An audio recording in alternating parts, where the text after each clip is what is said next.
Welcome viewers and students. अपने grammar lessons की श्रृंखला को आगे बढ़ाते हुए आज हम कर रहे हैं टाइम एंड टेंस की exercise 3। Time and tense exercise 3 आपकी स्क्रीन्स पर। अब पहला सवाल हमें पता लगानी है एरर इस वाक्य में।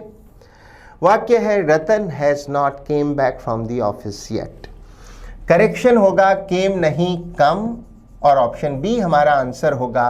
इसके पीछे का नियम जानने के लिए नीचे दिया नियम पढ़ते हैं। In present perfect tense active voice, याद रखें टेंस पैसिव वॉइस में भी हो सकते हैं। In present perfect tense active voice has and have are the helping verbs for singular and plural subjects respectively. एक वचन और बहुवचन सब्जेक्ट्स के साथ क्रमशः हेल्पिंग वर्ब्स हैज और हैव होंगी। As far as the main verb is concerned it is always the third form of the verb या फिर past participle form of the verb. जहाँ तक सिंगुलर सब्जेक्ट्स का सवाल है हेल्पिंग वर्ब हैज होगी और प्लूरल सब्जेक्ट्स के साथ हैव। सिंगुलर सब्जेक्ट्स हैं जैसे a boy, a girl, Ramesh, Seema, Geeta etcetera. जहाँ तक प्रोनाउंस का सवाल है थर्ड पर्सन सिंगुलर सब्जेक्ट्स जो हैं, थर्ड पर्सन सिंगुलर प्रोनाउंस जो हैं वो है ही, शी एंड इट, और इन तीनों ही का प्लूरल होता है दे। तो फिर हैज हमें लगाना है अगर कोई सिंगुलर सब्जेक्ट हो या फिर प्रोनाउन थर्ड पर्सन सिंगुलर हो तो ही, शी हो, इट हो तो हैज लगाएं। अगर प्लूरल हो दे लगाएं।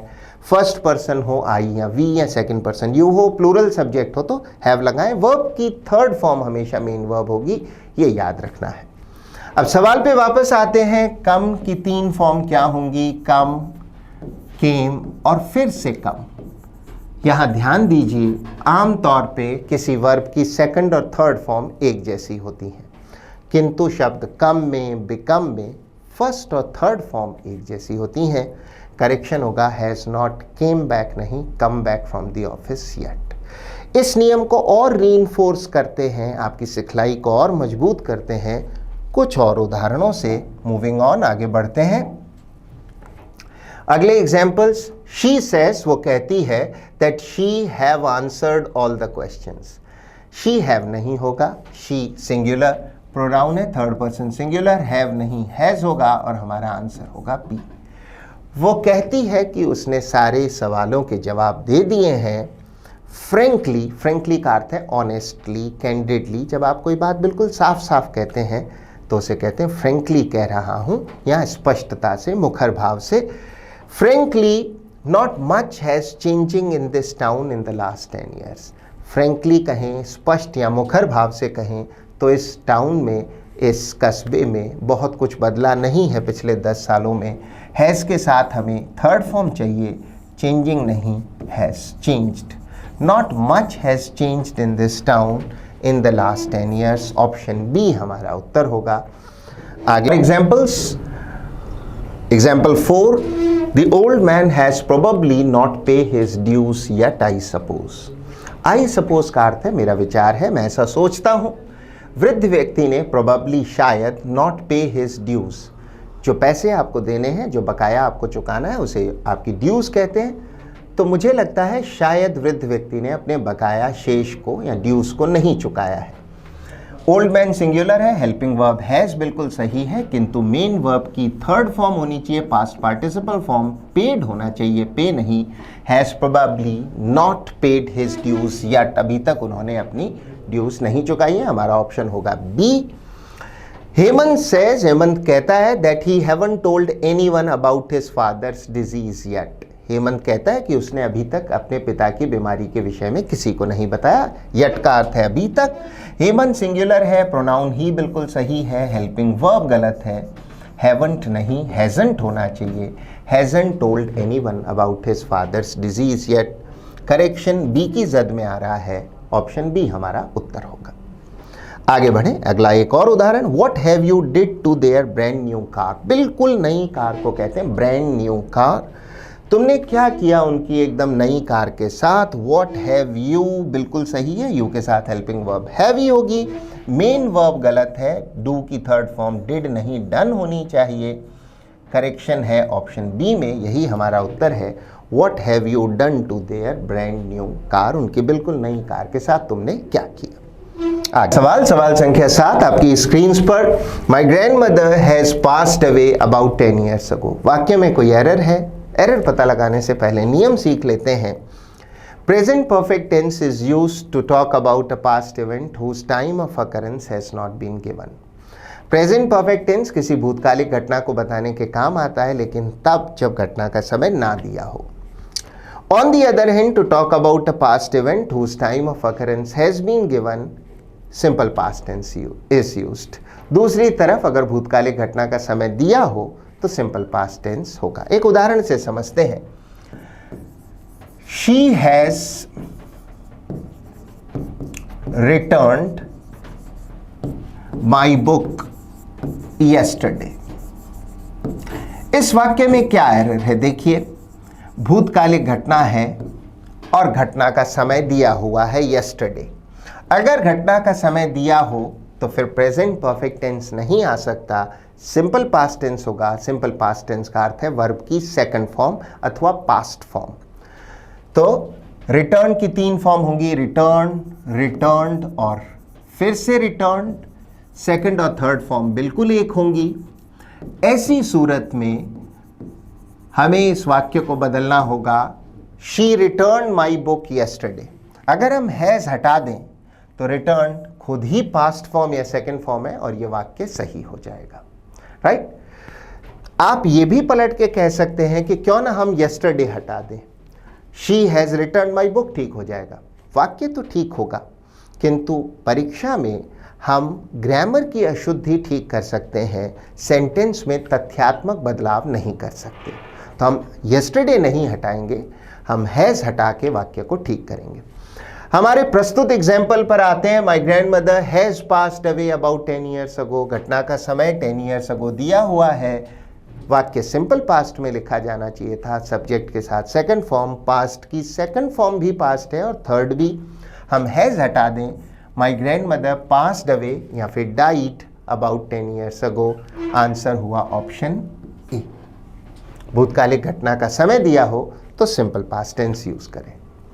आगे बढ़ते हैं, इस नियम को रीइंफोर्स करते हैं अन्य और उदाहरणों के साथ। Has passed the driving test the month before last. पिछले महीने से पिछले महीने। याद रखें, हमारे यहाँ सामान्यतः लोग पिछले से पिछले को लास्ट टू लास्ट कहते हैं, जैसे लास्ट टू लास्ट वीक या लास्ट टू लास्ट मंथ, जो अंग्रेजी के नियमों के हिसाब से बिल्कुल गलत है। सही तरीका है the week before last, the year before last या फिर the month before last. The month before last का अर्थ है पिछले से पिछले महीने। Pritam has pass the driving test the month before last. भूतकालिक घटना का समय दिया हुआ है। Present perfect tense has pass सही नहीं होगा, सिंपल पास्ट में लिखें, Pritam passed the driving test the month before last, right. हमारा आंसर हुआ ए। आगे बढ़ते हैं। Kiran has written a long essay on the topic of climate change yesterday। घटना का समय दिया हुआ है। Kiran has written a long essay गलत है क्योंकि घटना का समय है, प्रेजेंट परफेक्ट नहीं, सिंपल पास्ट होना चाहिए। अब की बार सिर्फ हैज काटने से काम नहीं चलेगा। वर्ब राइट की 3 फॉर्म होंगी, राइट, रोट एंड रिटन। ऐसी दशा में हमें सेकंड फॉर्म चाहिए सिंपल पास्ट में, रिटन भी काटना होगा, रोट लिखना होगा। Kiran wrote a long essay on the topic of climate change. जलवायु परिवर्तन पर किरण ने एक लंबा ऐसे लिखा कल।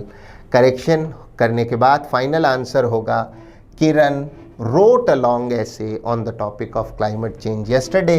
करेक्शन खंड ए की जद में है, यही हमारा जवाब होगा। इसी नियम पर कुछ एक और उदाहरण। उदाहरण 10। Swati has not gone to meet her ailing grandfather. Ailing का अर्थ है बीमार। एलिंग ग्रैंडफादर, याद रखें ग्रैंडफादर और ग्रैंडमदर में डी को नहीं बोलना चाहिए, सो सही प्रोनाउंसिएशन होगा grandfather. Swati has not gone to meet her ailing बीमार grandfather while he was hospitalized 3 months ago। Hospitalized है, हॉस्पिटल में भर्ती थे 3 महीने पहले। भूतकालिक घटना का समय दिया हुआ है 3 months ago। हम सीख चुके हैं अगर भूतकालिक घटना का समय दिया हो तो टेंस होगा सिंपल पास्ट, ना कि present perfect. Simple past has not gone नहीं होगा, नेगेटिव सेंटेंस है, डिड नॉट होगा, और आप जानते हैं डिड के साथ फर्स्ट फॉर्म आनी चाहिए, डिड नॉट गो। करेक्शन होगा, Swati did not go to meet her ailing grandfather while he was hospitalised. जब वो हॉस्पिटल में भर्ती थे 3 महीने पहले। सारा करेक्शन ए में है, खंड ए हमारा उत्तर होगा। एक और उदाहरण, have you attended the party hosted by the Sharma's the other day. किसी सरनेम को प्लूरल में लिखें और उससे पहले डेफिनेट आर्टिकल द लगाएं तो वो पूरा कुल या परिवार हो जाता है। द शर्मास का अर्थ है शर्मा परिवार। Have you attended the party, क्या आपने उस पार्टी में शिरकत की, हिस्सा लिया जिसकी मेज़बानी की थी शर्मा परिवार ने दी अदर डे। दी अदर डे का अर्थ है कुछ एक दिन पहले, 5-7 दिन पहले। कुछ एक दिन पहले जो शर्मा परिवार ने जिस पार्टी की मेज़बानी की थी, क्या आपने उसमें हिस्सा लिया, अटेंड किया। भूतकालिक घटना का समय दिया हुआ है the other day. Simple past tense में होना चाहिए वाक्य को डिड यू अटेंडेड नहीं, अटेंड होगा, did you attend the party. क्या आपने पार्टी को अटेंड किया, did you attend the party hosted by the Sharmas the other day. कुछ एक दिन पहले जो शर्मा परिवार ने पार्टी दी थी, क्या आपने उस शर्मा परिवार की पार्टी में हिस्सा लिया। करेक्शन ए में है, यही आपका जवाब होगा। तो ये थी आपकी ग्रामर बेसिक्स की टाइम एंड टेंस की exercise 3। I hope you learn something from it. अच्छे रिजल्ट्स के लिए वीडियो को फिर देखें, सीखे गए नियमों का अभ्यास करें, अपने एग्जाम्पल सेंटेंसेस बनाएं। Keep working, keep trying, keep learning. All the very best. Thank you and bye-bye.